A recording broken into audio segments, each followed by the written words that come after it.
As someone who left a job after 5 months of working at a specific company, trust me, I know what it's like to be bullied at work. I actually got a job which I believed was my dream job. I was a senior risk analyst, right? I had left a job, a great job, which was remote for this job, which I believed was going to be a great stepping stone, an amazing opportunity. Honestly, only to find out it was an opportunity from hell. And I was there for 5 months. And in that 5 months, I was diagnosed with anxiety because of the toxic work environment. And I was bullied, head on by the partner. 2 partners, actually. One who threatened me, who told me if I don't get it together, if I don't follow suit, she will deal with me accordingly. She did that. And there was camera footage, and obviously nothing was done. And even when I left, I've shared the story openly. Even when I left, I was told that as long as my resignation is a clean and clear resignation and I don't cite constructive dismissal, then they'd be happy to let me go and even pay my notice period. I didn't have KPIs. And the reason why I ended up being collateral damage in that situation was because they were trying to push my boss out, right? They were trying to push my boss out. So the partner who had bullied me was recently promoted at that audit firm. She was recently promoted. I think she's currently the CFO. She was promoted sometime this year. She and another partner and another manager. I've shared the story during Garden Heartbreak. I spoke about this whole situation. You know, this situation was so bad. My colleague and I were the only 2 black women in that team. And my colleague was actually threatened by that same partner who threatened me. That lady said to her in a meeting that if it was her saying all of these things back in the day, her boss would have hit her with a club. That time HR is there. That same HR personnel who was there in that meeting, right, was like, they're going to find charges, because they were showing her the charges, like class B charges or whatever, and they were like, they're going to find charges to put on her, so she better get her act together. I can't speak more on that issue because that one is a legal issue. It's a legal matter. I can't speak more on it. But we had the solid evidence, from the threats to the bullying to the no KPIs to, bro, that situation was so bad. Like, it was so bad that they even tried to move me from... I remember what happened specifically. Let me tell you. So with me, I remember what happened was at the end of my probation period, because they were trying to make my boss look bad and they didn't have a job description for me. What happened at that place, guys, was that when you get to work, they tell you, here you don't have a job description. Whatever it is that's required of you that day, whatever it is that needs to be done that day, you must do it. So it means if you get there and they need you to sit in a meeting and take minutes, you must do that. If you get there and you need to type notes for somebody, you must do that. There's no job description, but they need all hands on deck. You must do whatever. Guys, this is a global firm. Fine, sharp, whatever.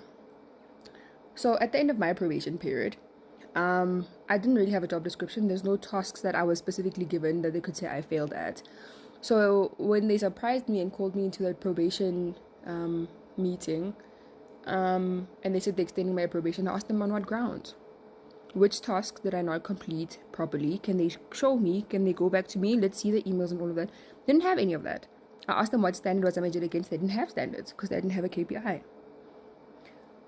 As this whole thing goes on, they're extending the probation period. They move me to another department. So I asked them, if you guys are saying I'm failing in this department, which there's no standards that I'm being measured up against, there's no tasks at which I failed at, why would you be moving me to another department if you say you're not happy with my work in one department? They were moving me to a completely different department. From risk, from independence, to compliance. That wasn't communicated with me via email or in the formal notes that we actually need someone in compliance, so maybe we're going to do it with the current role. No, none of that. They just told me you're moving to compliance and I must just make do with it. I was like, I don't have experience in that space. I don't have a compliance certificate. I went the attorney route. They were like, well, since you're an attorney, you'll figure it out. Guys, that place was a mess. Even there, the bullying was bad. the manager there was constantly, she was part of this group, of course, the last one I mentioned. She was just like, yeah, little Miss Attorney, yeah, you think you're better because you're an admitted attorney, whatnot. She herself has an LLB, but she was not an admitted attorney.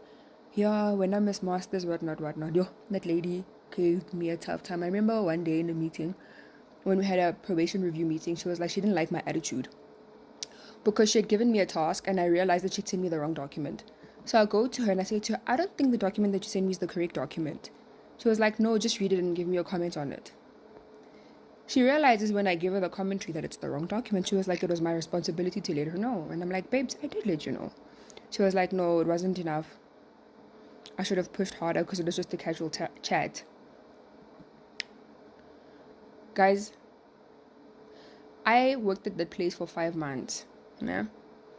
And by the time I left that place, those of you who've been on my page know the garden heartbreak story.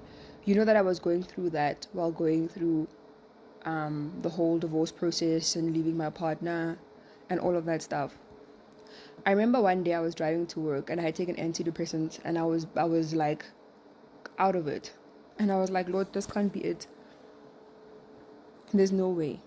This cannot be life. When I resigned from that place, they had ganged up on me so much. HR was powerless. Let me get to the end of the story. When I left, I actually logged a speak up. When I logged a speak up, and my colleague did as well, right? The speak up went directly to the person who we were logging the speak up about. Because they were like, we'll resolve this matter. They never got back to us. Because I know that the partner and the person who runs that speak up thing are friends. So we actually don't even have avenues to raise grievances. Because don't you little channel will speak up until they go to the person. If you're lodging a complaint against a partner, it will go to that partner. Because they're all looking out for each other. To this day, I have never gotten justice. My colleague took the legal route. I left it. At that point, I was going through so much, it was not worth it. I quit that job with no plan. And I was like, it's fine, God will provide.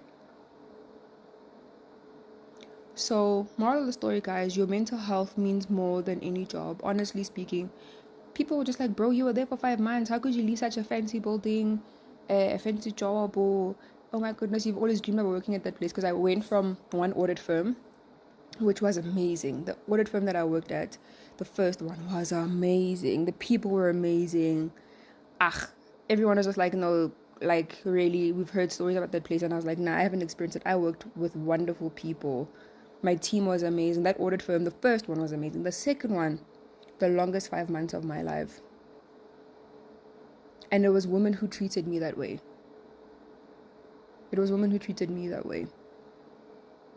I can't even give the race of the people because then it'll be very easy to break down. And I'm not in the mood for another season desist. But corporate South Africa rewards bullies. I heard that she was promoted this year, Miguel, to something. But that's the reality. And the funny thing is that companies like, we have a female CEO and therefore we pay people for, hey bro, these big companies, they will do you so wrong and you will feel like there's something wrong with you. There's nothing wrong with you. There's nothing wrong with you. Love yourselves if you're in a toxic work environment. And if you're a workplace bully, it's okay. God will deal with you. And I think it's worse that God deal with you than people deal with you. It's okay. It's fine. It's sharp. These things come back to haunt you when you're old. And you realize the damage that you've done to people and the fact that you can't even go back and apologize. If you're a workplace bully, it's okay. God sees you. Continue doing what you're doing. God sees you. And the day will come when you will have to face the consequences for your actions.